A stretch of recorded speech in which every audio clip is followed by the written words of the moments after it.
তারা তাদের প্রার্থীদের ভাই কন্ট্রোল শব্দটা নিয়েই তো হচ্ছে কি আমাদের দ্বিমত আছে। কন্ট্রোল আমির হামজা যে অসংখ্য সে মানে তার জবানে যা আসছে তাই বলতেছে। আপনি ওই যে খুলনা যে জামাতের একজন প্রার্থী আছে না, হিন্দু ভদ্রলোক, নন্দী কি নন্দী জানি নাম, জামাতের একজন প্রার্থী আছে, হ্যাঁ, হিন্দু কমিউনিটির। তো আমরা আবার এটা বলার কারণে যে আমরা সংখ্যালঘুর বিরুদ্ধে এটা না, হ্যাঁ, তার প্রতি শ্রদ্ধা রেখে বলতেছি। সে কিন্তু 2 দিন আগে বলছে যে জামাত কোনো ইসলামী দল নয়, হিন্দু বৌদ্ধ খ্রিস্টান মুসলমান সবাই মিলে কিন্তু একটা রাজনৈতিক দল। তো যদি তাদের একজন বর্তমানে নির্বাচনী যুদ্ধে লড়াই করছে এবং সে ফিল্ডে আছে, তাদের মনোনীত প্রার্থী, সে যদি বলে যে আমার দল ইসলামী না, তাহলে সেই দলের আরেক প্রার্থী যদি বলে যে আমার প্রার্থীকে ভোট দিলে আপনি জান্নাত পেয়ে যাবেন ইসলামী দল, তাহলে এইটাকে আপনার জনগণকে কী বোঝাবে, কার কথাটা ঠিক? একমাত্র স্মার্ট সিটি বসুন্ধরা, আধুনিকতায় এক ধাপ এগিয়ে।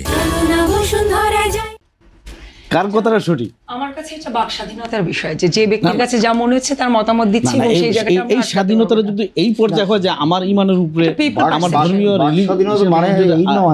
না, আমি প্রথম অংশটা বললাম যে ধরেন একজন যিনি প্রার্থী, তিনি তার একটা সময় মনে হয়েছে যে জামাতে ইসলামী হচ্ছে কি ইসলামিক দল নাই, তিনি বলেছেন। এটা বরং আমার মনে হচ্ছে আমাদের 10 দলীয় জোটের বিরাট বড় গণতান্ত্রিক উদারতা যে দলের বিরুদ্ধে বলার পর তাকে নমিনেশন দিয়েছে। আর যেটা আমি বলবো সেটা উদারতা না, বরং তারা কন্ট্রোল করতে পারছে না। তারা তাদের প্রার্থীদের ভাই কন্ট্রোল শব্দটা নিয়েই তো হচ্ছে কি আমাদের দ্বিমত আছে। কন্ট্রোল আমির হামজা যে অসংখ্য সে মানে তার জবানে যা আসছে তাই বলতেছে, কিন্তু এই পর্যন্ত সে কিন্তু এখন যেহেতু সে এখন বক্তা না, অলরেডি সে এখন এই মুহূর্তে একটা দলের প্রার্থী। কিন্তু তার কি তার এই আমরা এক সময় দেখছি 2096-তে, তখনকার সময় যে ফ্যাসিস্ট হাসিনা সরকার যখন ছিল, সেও প্রধানমন্ত্রী ছিল, বাংলাদেশের সর্বোচ্চ কোর্ট হাইকোর্ট থেকে প্রধান বিচারপতিতে তাকে নির্দেশ দেওয়া ছিল তাকে জবান সংবরণ করার জন্য, বক্তব্য কন্ট্রোল করার জন্য। ওটা তো ভাই কোনো ভালো এক্সাম্পল হইতে পারে না। না না না না, আমি কন্ট্রোল করার জন্য হাইকোর্ট থেকে আসা, না না, আমি এখানে যে মুখের কারণে কি সমস্যা হইতে পারে, যে একজন প্রধানমন্ত্রীর চেয়ারে আছে, তাকে হাইকোর্ট কি বলে যে আপনার কথাবার্তা হিসাব কিতাব করে কন্ট্রোল করে বলবেন।